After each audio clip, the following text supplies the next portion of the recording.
माननीय संतोष देशमुख यांची हत्या होऊन आता 34 दिवस झालेत, परंतु त्याच्यामधला जो मुख्य आरोपी आहे तो अद्यापर्यंत एक आरोपी फरार आहे। तसेच ह्या घटनेचा क्रम खंडणीपासून चालू झालेला आहे, तो खुनापर्यंत गेलेला आहे। सुरुवात खंडणीपासून जरी असली तरी शेवट हा खून झालेला आहे। म्हणून आमची अशी मागणी आहे की ह्या खंडणीपासून सुरुवात शेवटपर्यंत खुनापर्यंत जेवढे आरोपी आहेत ते 302 मध्ये दाखल झाले पाहिजे। त्यांच्यावर सर्व आरोपीवर मोका दाखल झाला पाहिजे आणि देशमुख कुटुंबाला न्याय भेटला पाहिजे।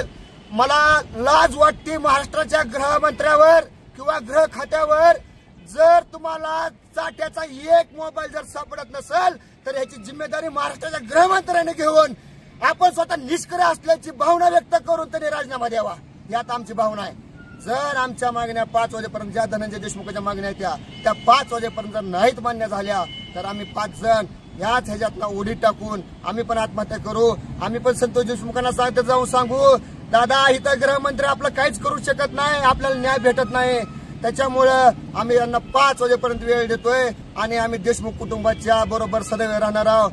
5 वाजेपर्यंत जर आमच्या मागण्या नाही मान्य झाल्या तर आम्ही इथं उडी टाकणार। याला जिम्मेदार फक्त गृहमंत्री राहतील, याची जिम्मेदारी आहे। देशमुख कुटुंबियाला न्याय मिळाला पाहिजे। माननीय संतोषभाई देशमुख हत्या करणाऱ्या सर्व आरोपीवर 302 गुन्हा दाखल झालाच पाहिजे, आरोपीला अटक झालीच पाहिजे। वाल्मी कराडवर 302 चा गुन्हा दाखल झालाच पाहिजे, वाल्मी कराड मोका अंतर्गत कारवाई झालीच पाहिजे। आमच्या मागण्या मान्य करा, नाहीतर खुर्च्या खाली करा। कैलासवासी संतोष अण्णा देशमुख यांच्या हत्येला आज 34 दिवस झाले, तरी एक आरोपी मोकाट आहे आणि जो मेन आरोपी सूत्रधार वाल्मी कराड आहे त्यांच्यावरही 302 अंतर्गत मोका अंतर्गत कारवाई करण्यात आलेली नाही, फक्त त्यांना खंडणीच्या आरोपात अटक केले।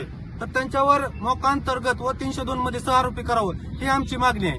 व जे आजपर्यंत ज्यांनी ह्या आरोपींना सहकार्य केले थांबण्यासाठी, स्टे करण्यासाठी किंवा प्रत्येक गोष्टीत, त्यांनाही आज सहआरोपी करावं व देशमुख कुटुंबाला न्याय द्यावा, यासाठी आम्ही धाराशिवमध्ये पाण्याच्या टाकीवर चढून आंदोलन करत आहोत।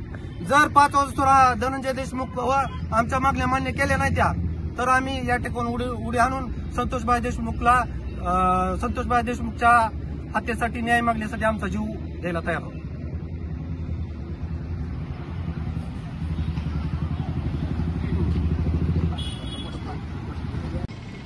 आज आमच्या संतोष अण्णांना जाऊन 35 दिवस झाले, त्यांची हत्या करून 35 दिवस झाले। 35 दिवसानंतर ही सगळे आरोपी अटक होत नाहीत। जो मूळ हत्यागार, जो मूळ मास्टरमाइंड आहे त्याच्यावरती 302 अंतर्गत मोक्का लावला जात नाही आणि अशा परिस्थितीमध्ये काल आमच्या भावाने धनंजय भैया देशमुखने टॉवरवर